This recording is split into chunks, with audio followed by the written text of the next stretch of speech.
കോഴിക്കോട് മുക്കത്ത് സ്വർണ്ണക്കടയിൽ മോഷണം. സ്വർണം വാങ്ങാൻ എന്ന വ്യാജേന ജ്വല്ലറിയിലെത്തിയ ആളാണ് സ്വർണം മോഷ്ടിച്ചത്. മോഷ്ടാവിന്റെ CCTV ദൃശ്യം പുറത്ത്.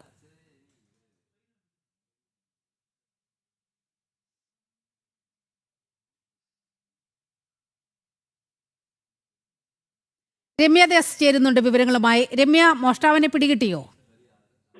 നീലിമ, മോഷ്ടാവിനെ ഇതുവരെയായിട്ടും പിടികിട്ടിയിട്ടില്ല. പോലീസ് കൃത്യമായി തന്നെ അന്വേഷിച്ചു വരികയാണ്. അതായത് ഇന്നലെ ആയിരുന്നു വൈകിട്ടോട് കൂടി ഈ മുക്കത്ത് ശ്രീരാജ് ജ്വല്ലറിയിൽ വൈകിട്ട് 6 മണിയോടെ എത്തത്തിലൊരു മോഷണം നടക്കുന്നത്. അതായത് കടയിലേക്ക് സ്വർണം വാങ്ങാൻ എന്ന വ്യാജേനയാണ് ഈ മോഷ്ടാവ് എത്തുന്നത്. തുടർന്ന് 2 മോതിരങ്ങൾ, അതായത് 1/4 പവനോളം തൂക്കം വരുന്ന 2 മോതിരങ്ങളാണ് ഇയാൾ മോഷ്ടിച്ചത്. ഏകദേശം 31,000 രൂപയ്ക്ക് അടുത്ത് വില വരും.